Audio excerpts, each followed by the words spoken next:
to Jantar Mantar to mark this very crucial and important moment in the struggle, the genuine struggle of Sri Lankan people, the 100th day of their struggle against corruption, the corruption of their leaders, the corruption of their political parties, the struggle that they have been waging against imperialist forces like the International Monetary Fund, America, and many other capitalist imperialist forces which want to see the status quo return.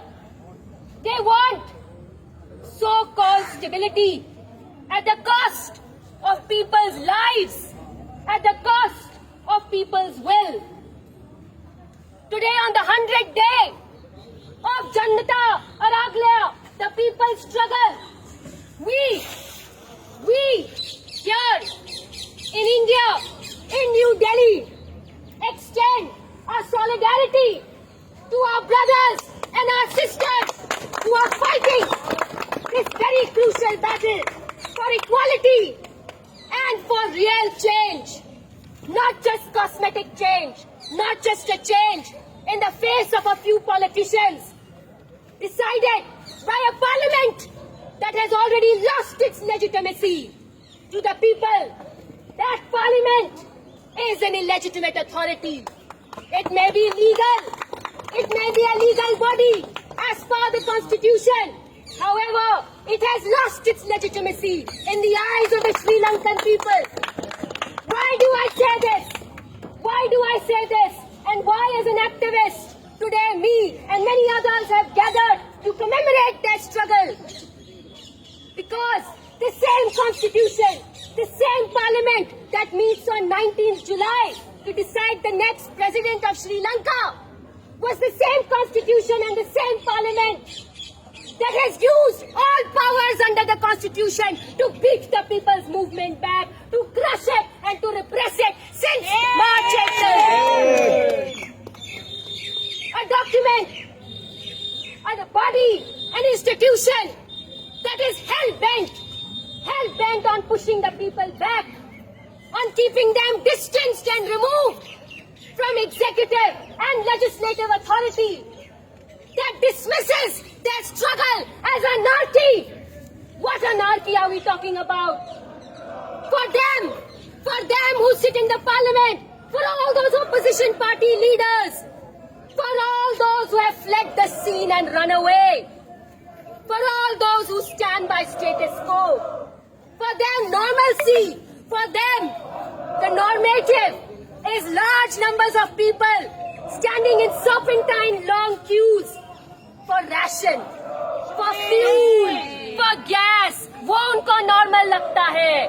लोगों का संघर्ष, the struggle of the people against such horrible conditions, against the rising inflation, against the lack of medicine, food, gas, fuel, electricity. Those struggles are anarchy. Those struggles are not normal. The media and all the politicians and status quoists should be ashamed of themselves today. And that is why we are here today. We are here today to extend support to the genuine cause of the people, the genuine voice of the people. Friends, let me caution you, especially those who are the advanced, vigilant sections of the movement, both in Sri Lanka and here in India and other parts of South Asia. This is an important movement which must not be derailed, which must not be waylaid by the underhand dealings, the behind-the-scenes negotiations of politicians in Sri Lanka today. The call or the attempt of the politicians in Sri Lanka to form an interim government and to meet as a parliament and elect a president. What a joke, my friends, what a joke. Let me remind all of you a simple fact. If you look at the acting president of Sri Lanka today, Vikramasinghe, what is his history? What is his stake? He comes from a political only one seat in the Sri Lankan parliament in the last election. And Wickramasinghe's party lost so badly, he also lost his seat when he contested the election in 2020. A seat that he had been winning since 1977. There is no trust in this acting president. There is no trust in him. But yet, having only one seat in the parliament, he was first promoted to becoming Prime Minister when the movement gained momentum in April-May of this year. Why? Why was he made Prime Minister? A person who has just one seat in the parliament? And today, look at the irony of the situation. As acting president, he now stands a very good chance of being chosen by the parliamentarians as president of Sri Lanka. This is a joke. What a joke, my friends. A person who lost the election in 2020, who has lost legitimacy in the eyes of the people, who has used the provisions of the constitution to crush and repress the movement, now stakes a claim to become the president of Sri Lanka? क्यों धूल झोंक रहे हैं लोगों के आंखों में? Who are you trying to fool? In these times, let me remind you that there are many other underhand dealings, many other corruptions that are going on. An entire conspiracy is unfolding in Sri Lanka while people struggle on their issues, on their genuine concerns. Look at the former president, Gotabaya Rajapaksa. He declared under pressure that he would resign on 13th July. What did he do? Only those who have much to hide would flee their country in times like this. And only then, when in safe havens, he decided to email his resignation. We know what he has to hide, and we know how much. And then, when this, in the first time in the history of Sri Lanka, that a president runs away, flees his duty, leaves his tenure midway, and then, for the first time in such a unique situation, unusual situation, we find the parliament take complete charge and say that they will choose the next president. What do the people want? Listen to the people. They have long questioned the executive presidency system. They have long questioned these 225 parliamentarians. Who are they to decide the future of Sri Lanka?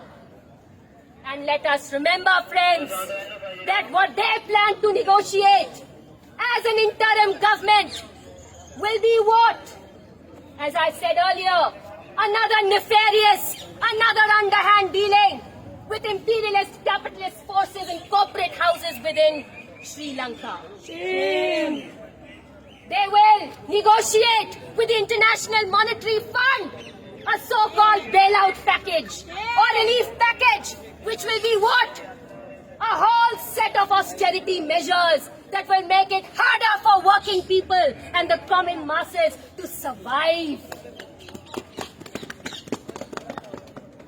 Friends, this is a movement. This is a movement that echoes a situation we all witnessed. We all witnessed at a very historic moment. 1917, the Russian Empire. A similar situation of dual power. On one hand, an illegitimate set of institutions, politicians and government in Russia challenged or fought or wrested for legitimacy with the People's Soviets. And we know how history worked in that place. In Russia, the people threw in their confidence with the Soviets, that is the People's Assemblies. And we know what history has to show. A completely changed life for people. Not just a change in degree, a change in kind. A new form of economy, a new kind of society.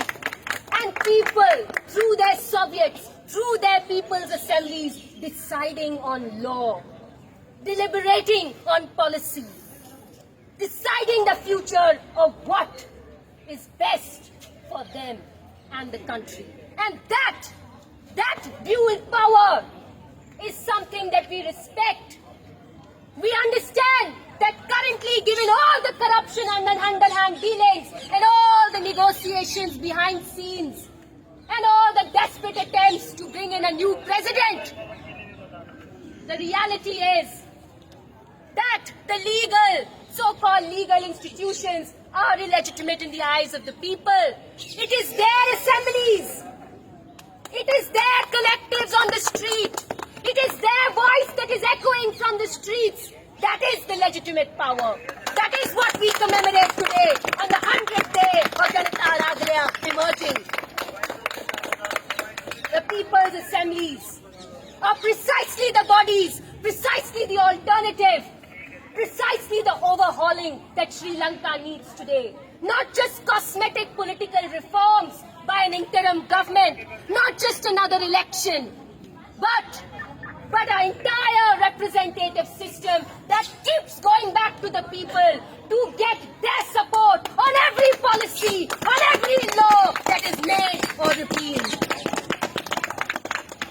No parliament, no legislative authority can make any decision without getting the referendum on policies from the people's assemblies first. That is what has been achieved earlier in the Russian Revolution, and that is what can be achieved today in this moment. Despite the deadlock between the competing power of the people and the delegitimized power of politicians in Sri Lanka today, there is a silver lining. There is a glimmer of hope. Their persistent struggle against army tanks, water cannons and whatnot shows that they are willing to fight.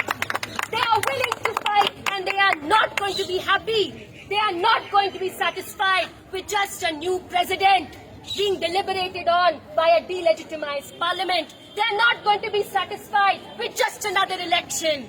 It's a real change that they want. It is a new polity, a new society, and a reorganized economy that reappropriates the wealth from the rich and gives to the poor. It is this vision of which we are seeing so many glimmers in the Jantar Aragalaya that we salute. It is that spirit in the movement that we stand with. The unity of people is why we are here today. And as we always know, the people will be victorious. The people will be victorious because the people united shall always be victorious. Our salute, our solidarity, our strength to our struggling friends, our struggling brothers and sisters in Sri Lanka. We send you our good wishes and an appeal that all of you who are watching this movement carefully, who are vigilant in this movement, please lead the people towards real change. Build the people's confidence in this moment of deadlock.